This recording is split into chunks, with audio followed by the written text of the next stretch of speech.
I'm Jesse Gooch from Thursdays on the Water, and we have Stemm with us today. You guys want to introduce yourselves? Lou Penque, frontman. Joe Cafarella, guitar player, frontman. So we just wanted to bring them in today. They're getting ready to play our big show tomorrow night at Grantwood Park for Thursdays on the Water. So we just kind of wanted to bring them in, ask them a few questions, and get the vibe going in the right direction for tomorrow. So first question I always like to ask is how did you guys connect with each other, and when did you form, and what brought you guys together to start Stemm? We've known each other since we were kids. Yeah. So I used to play baseball with his older brother, Jimmy.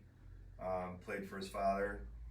We went to junior high school together, and we were just kind of right then and there. Jimmy was like a phenomenal drummer, and we just connected through music that way. And Louis was always around. I was the younger brother that followed my brother around.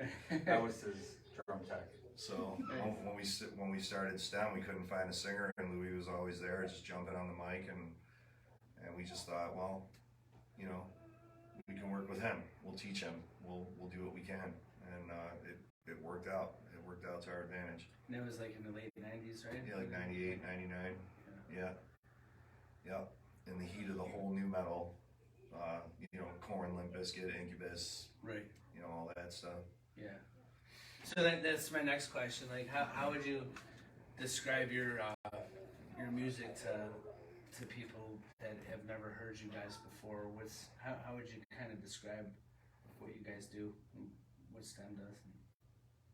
Oh, we went through eras, you know, when we first started out, highly influenced, like I said, by Korn, Limp Bizkit, Linkin Park, like, you know, Slipknot, like bands like that. We were trying to find our way, and then, you know, over the course of the many years, there were lineup changes. So, you know, with lineup changes comes new inspiration and new direction. You start finding your way, and so I mean, you know, now we're inspired by just about everything. You know, I mean, Breaking Benjamin, Seven Dust, Pantera, Metallica, Brothers Osborne, you know, stuff like. We listen to all styles of music, you know, from hip hop to you know, rock to, you know, independent, you know, music. And so, but yeah, I mean, we're more of a heavier edge band, hard rock style, but we're able to also pull off our music acoustically. So it's, you know, we've already done a few shows under our belt acoustically, and the fans seem to dig it. So it's a new vibe, you know. It's kind of cool. It reminds me of like the MTV Unplugged thing, like when Alice in Chains did.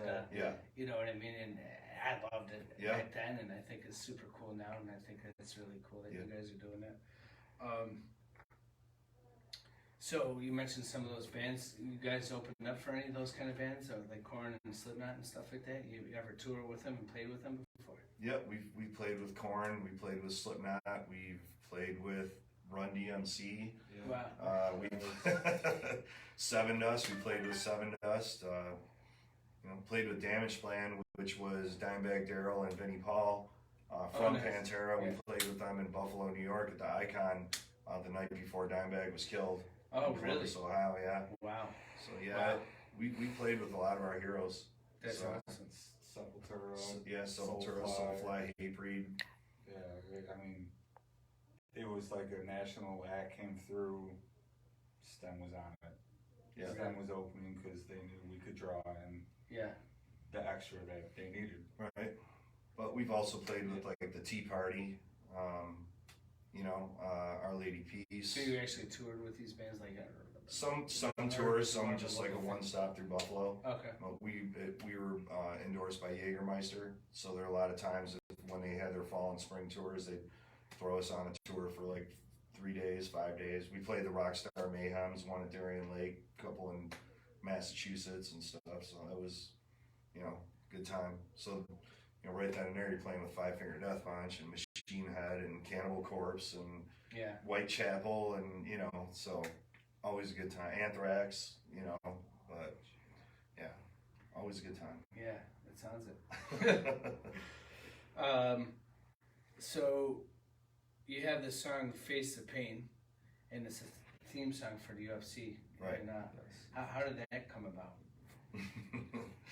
Well, See what happened was.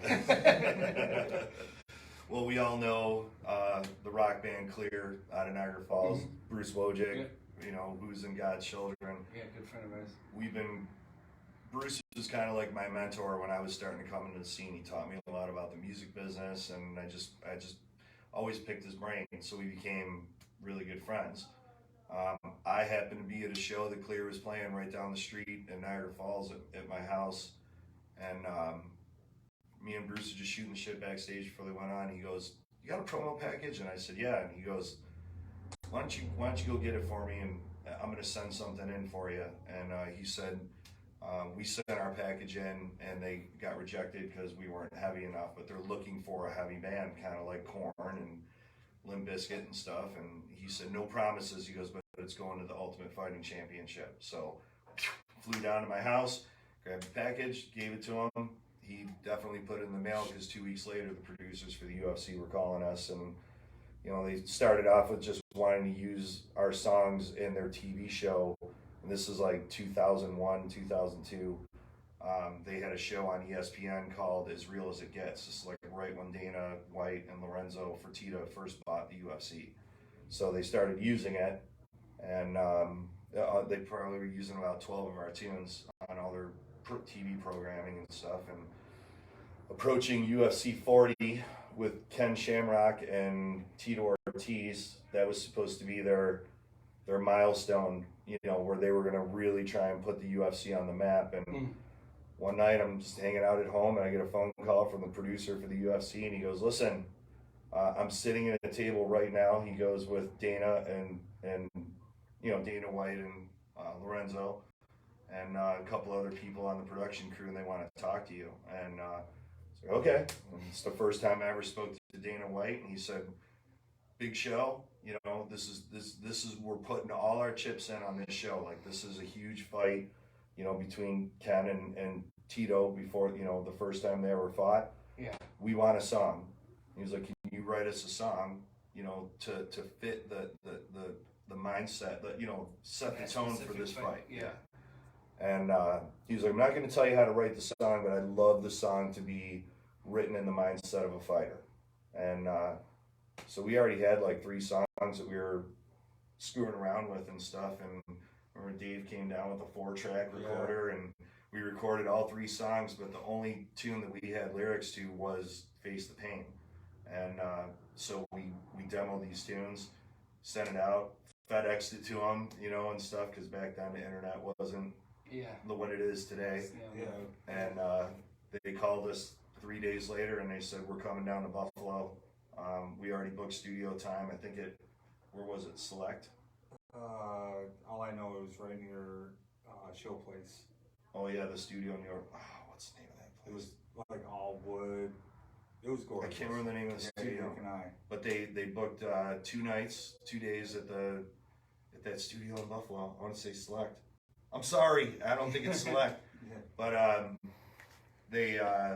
we spent 2 days in the studio, recorded Face the Pain. They took it back to Vegas, and you know, it ran for the first time for UFC 40, and then they started testing it out throughout the year. And I think it was about a year later, they said, "Congratulations, you guys just wrote the theme song for the UFC." Wow. Congratulations. Oh, it was a whirlwind. Yeah. It really, cause this was my first band. I've never Yeah. Anyway, I'm just going, "What do you need me to do? Yeah. What do you need me to do?" Right. Right. Right. Wow. What a story. That's awesome. Yeah. Congratulations. That's really, really cool. So I looked at your Spotify, so you had like 8 million plays on Spotify, and it looks like you got like 88,000 monthly listeners and stuff like that. Yeah. Just looking back when you guys started, because I remember going, you know, to the clubs to see a lot of bands back in, you know, late 90s, early 2000s, and we didn't have the luxuries of the internet and stuff like that, so you guys were probably making CDs, selling them on the sidewalks before gigs and stuff like that. So what did you think, like, looking back when you started out like that, to having over 8 million viewers or listens on Spotify? Did you ever think that it would ever get to something like that? No. It's I mean, you always hope. Yeah. You know, you always shoot for the stars. You know, it's and like stuff. kind of surreal, huh? Yeah, and then when it actually happens, you're just kind of grateful for it. You know Yeah. what I mean, and stuff. So it's, you know, I guess like the UFC said to us that one day when they started using our music, they were like, you know, you're like, they said, imagine like a bunch of fish in a fish tank, and we just happen to reach in and just say, we like you. Yeah. You know, and I kind of always taken that philosophy ever since. Like, I guess, you know, we played our chips right. You know, respectful to the fans. You know, we've always treated our fans like family and not fans, and I think that's one thing that kept us alive, even when we didn't want to do it anymore. So it's so much respect to the fans, you know, for Yeah. keeping us an underground sensation, I guess. Yeah. I mean, we're Stemm, but they're Stemm. Right. Yeah. I mean, what's the saying that there's no us without you? Yeah, there's no us without you. And that's true. Yeah. Good stuff, man. I know you guys are more of a high energy band, like we just talked about, but we're toning it down to, well, I shouldn't say toning it down, we're shifting gears. We're So- keeping it family oriented. No So- swear words. No. I try So, to keep my mouth shut. What is it like switching from the high energy thing to plugged in high energy to an acoustic show? Is it a real difficult transition, or is it? Or did it You just know, flow really easy? honestly, the way it happened was, you know, kind of like your last question. When the pandemic hit last year, a lot of musicians lost their income. You know, dude, there's a lot of musicians that I know that I'm friends with all over the country that's what they do. They play bars and restaurants and stuff to make a living. And when everything got shut down, these guys lost their income. And a lot of people started going on Facebook Live and Twitch and all that stuff and performing for tips, you know, and it was working out for them for the most part. And I wasn't doing that. I'm a songwriter. I just write for ever since the UFC. You know, I keep writing for music libraries. Yeah. So I wasn't going online, and all of a sudden fans are like messaging me like, "Why aren't you going online and performing?" And I'm like, "Well, why should I? I haven't." You know, but it got really intense. Like I think people were just kind of like pissed off that they were all cooped up. So I was getting kind threats from fans, like, you know, if you don't pick up that guitar and go online and start playing for us, I'm going to come out there and shove that guitar in your head, like, you know, Right, stuff you like gotta that. get So I'm like, all right, well, what the hell do I do? Because we're a heavy metal band. Yeah. So I literally just sat around for a week and just trying to, how do I transition this and break these tunes down acoustic? And I don't know, it just kind of took off. So then I started doing Facebook Lives, acoustic, you know, more Stemm tunes, throwing in some covers, and you know, next thing you know, we're all of a sudden, you know, 6 months down the road, when things started opening up a little bit, we got an offer to play a private party, and then an offer to play at Rapids and do acoustic. So it was a total mistake, you know. So if the pandemic wouldn't have happened, I would have never Took that. I would have never thought about doing this. Like we talked about before we went live, we talked about like in the late '90s when they did the MTV Unplugged thing with like Alice in Chains, and how that was just kind of a cool transition. Right. And Yep. you know, so that's kind of how I look at this deal with you guys. Yeah. And honestly, I seen you guys. You played at Rapids over in the wintertime during the pandemic there, and I seen the acoustic thing that you guys did. Yeah.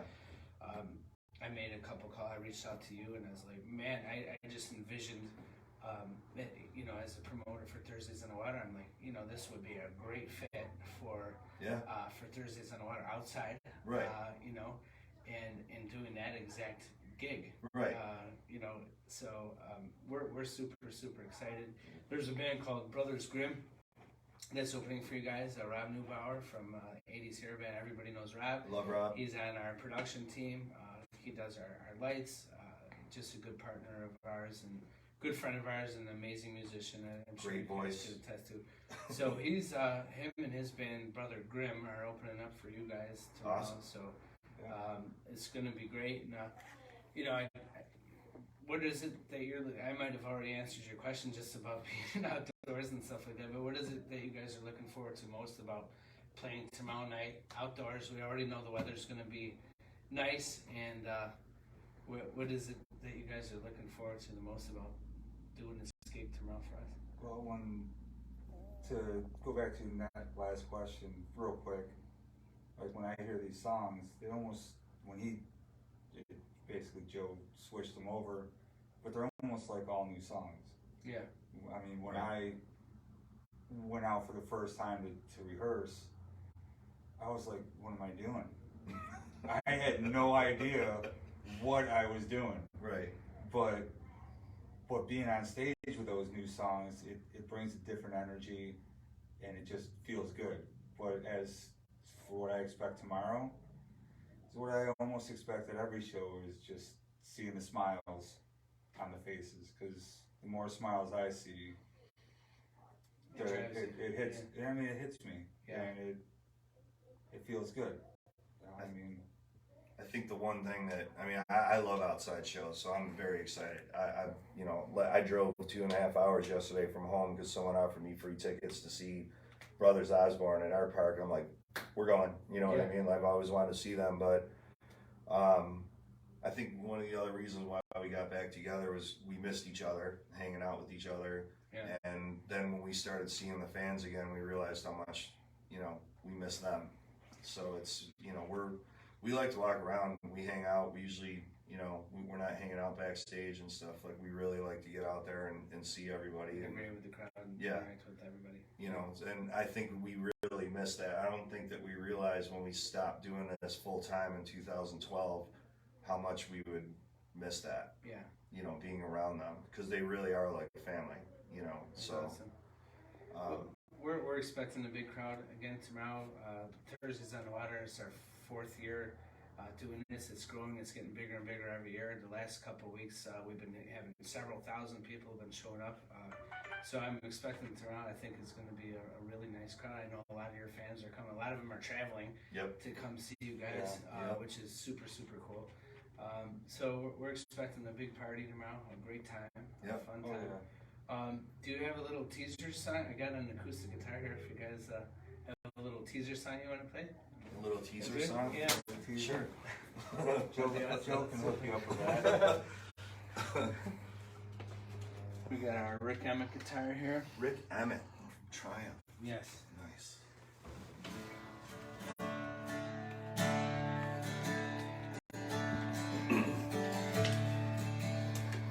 I woke up today at my friend's house with decaffeinated coffee, so I was. That's not a way to start. No, it was not a good way to start out my day. So I did get my coffee in, but all right. This one's called "Holding On." You can listen to it on Spotify, but I promise you, this version is not the way you're going to hear it on Spotify. So you'll get the heavy metal version and understand, I guess, the differences of what we're all about. But this one's called "Holding On."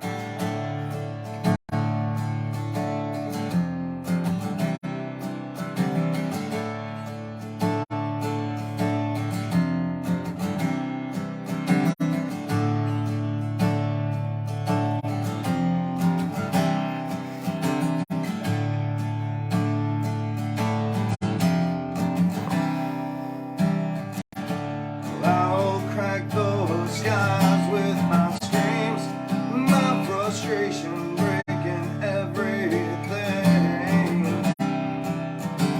I embraced you, your eyes of shame, you, your eyes to face you. It's time to get on with my life. They'll take everything, holding on to what is alive.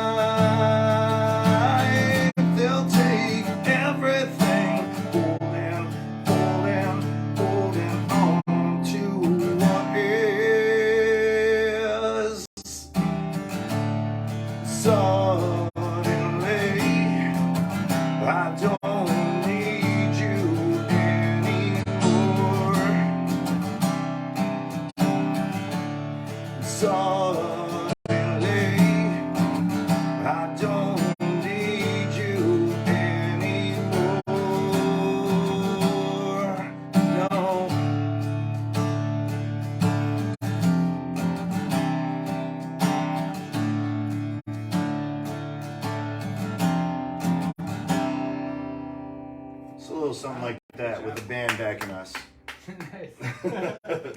Drums, bass. We try to do the acoustic thing for situations like this to avoid the mosh pits and stuff. So Exactly. No mosh pits at Thursdays on the Water, please. If you want a mosh pit, October 23rd at Rapids, Niagara Falls, New York.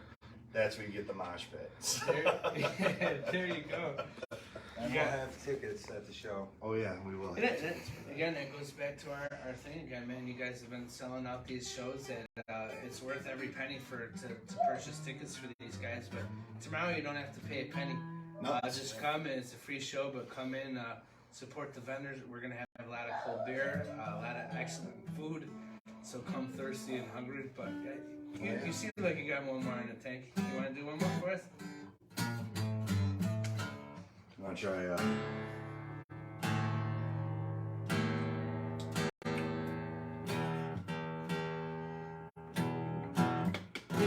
I mean, I could do the acoustic version of Face the Pain if you want to jump in with me. You a verse part? Yeah, we'll do the first verse. We're gonna treat this Maybe not.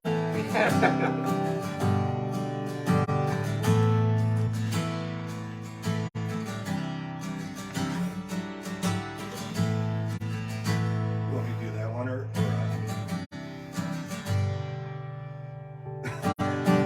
we can do your Face the Pain. My face.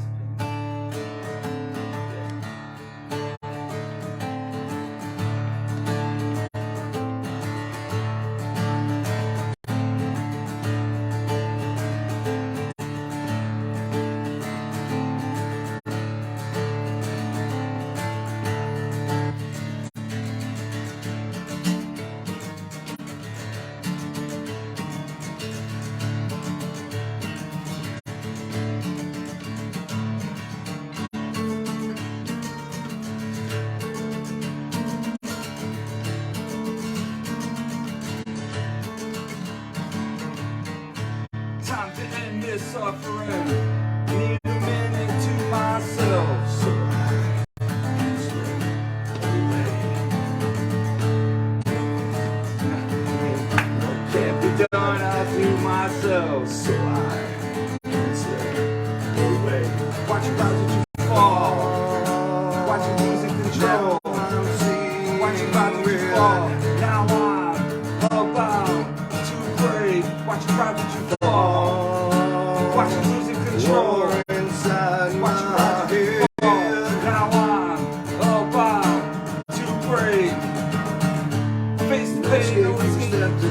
Face the pain, no escape. Can you step to this? Face the pain, face the pain. Ripping me into pieces. Face the pain, no escape. Can you step to this? Face the pain, no escape. Can you step to this? Face the pain, face the pain. Ripping me into pieces.